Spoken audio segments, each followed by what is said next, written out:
Air transportation remains a large and growing industry. It facilitates economic growth, world trade, and international investment. Air travel, of course, is also heavily reliant on routes operated by airlines, whether it's a domestic connection, a medium-haul flight, or a long-haul flight. For airlines to take their businesses further, new routes are essential and are most times a huge investment and risk to an airline. That's our subject on the program. This is Aviation This Week on Channels Television, and you're most welcome. I'm Bukola Joe Oketumbi.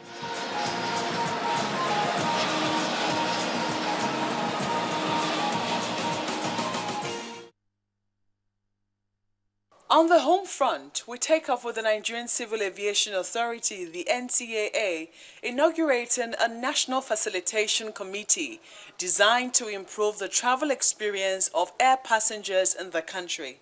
The Director of Consumer Protection, Alhaji Adamu Abdullahi, said the committee is composed of the heads of government agencies and the chief executive officers of the national organizations representing the aircraft operators and airport operators. The primary responsibility for the National Facilitation Committee is domiciled with the NCAA, and the purpose of the National Facilitation Program is to implement the Chicago Convention mandate that contracting states shall provide for and facilitate the border crossing formalities that must be accomplished with respect to aircrafts engaged in international operations, their passengers, crews, and cargo. From regulation to the need to reduce visa scams, this event has been put together by the Independent Corrupt Practices Commission. Most of the participants are drawn from the Foreign Affairs Ministry and the Nigerian Immigration Service. Go both ways. The ICPC believes there is a need to sensitize Nigerians over visa acquisition processes across countries to avoid the numerous cases of national embarrassment. The agency also admits that it seized over 372 passports from fake traveling agents involved in visa scams across the nation. In the process of our investigations, we decided to raid some travel agencies which were involved in some of these processes we did not like.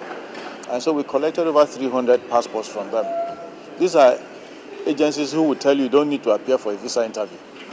We can arrange everything for you.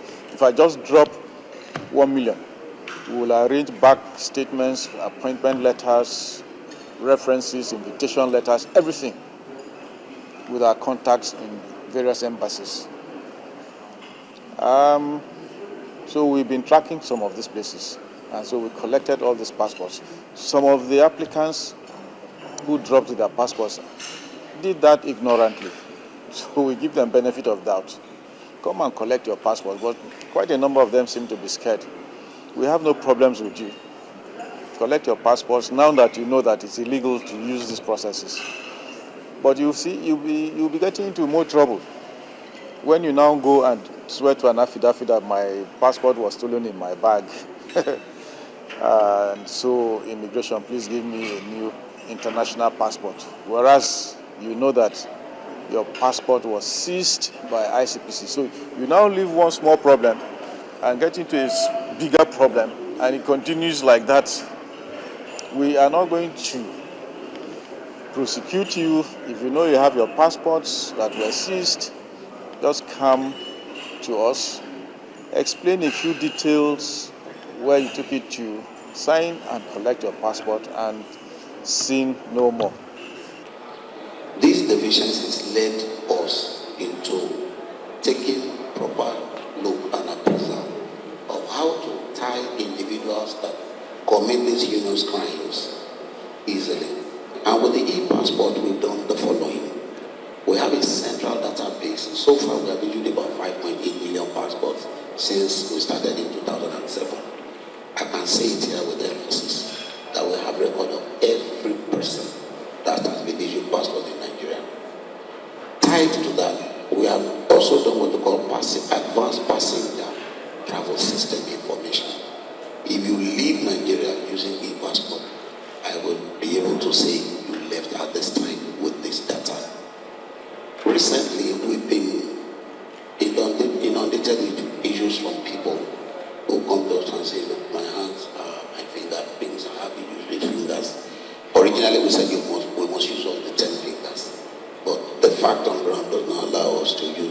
insist on that 10 fingers.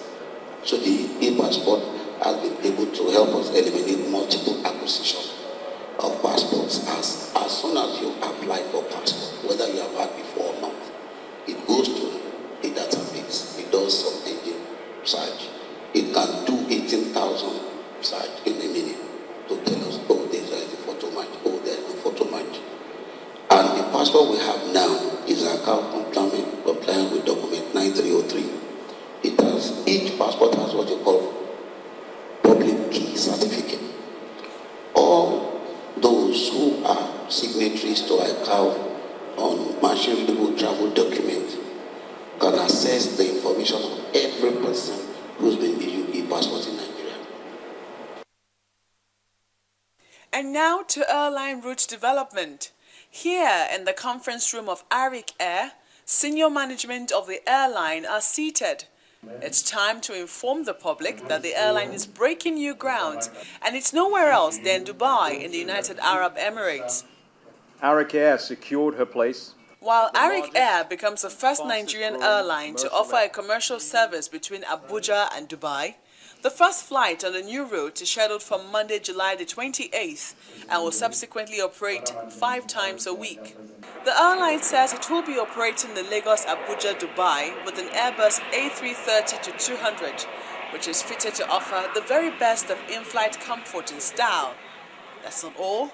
Affinity Wings, its frequent flyer program, is also in, and customers are asked to visit the airline's website to register.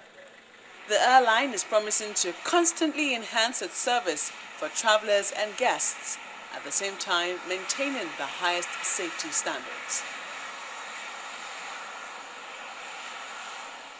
And on the international scene, aviation experts also gathered in Addis Ababa, the Ethiopian capital, and this time the discussion centered on the need for airlines on the African continent to work together. The Ethiopian president, Dr. Mulatu Tessom, said the continent deserves an indigenous and truly competitive airline industry. In our continent's efforts to build a more perfect union, the African aviation industry has an irreplaceable role to play as an engine for both economic integration and development. Without the input and synergy among all stakeholders, it is clear that the African aviation industry will not play the developmental role that it can. The AU, on its part, is in the process of formulating the African Agenda 2063 for air transportation, which will define the vision, targets and strategies for the socio-economic development of the continent for the next 50 years. With regard to the aviation, the picture in the past relatively is encouraging. Positive changes have brought to the industry to the current level of development, whereby it has been able to make its mark in both domestic and international markets. However, there is still a long way to go. The Chief Executive Officer of African Aviation, Mr. Nick Faduba, said the primary purpose of this summit was to draw synergy between financiers and operators of African aviation infrastructures, airlines and business. We believe that the economies of Africa will grow if we have an efficient, reliable and safe airline industry in Africa. When it comes to Nigeria, we have not yet reached the potential in Nigeria. We have all the ingredients for a very vibrant, successful, profitable airline industry. But so far, we have not reached that goal yet. But I'm optimistic going forward that Nigerian airlines, especially if they can work together, will become stronger and more profitable. The summit was organized to mark the 50th anniversary of the OAU-AU under the theme, The Next 50 Years, Role of the African Union in Supporting African Aviation, and the summit urged African governments to give due attention to the sector.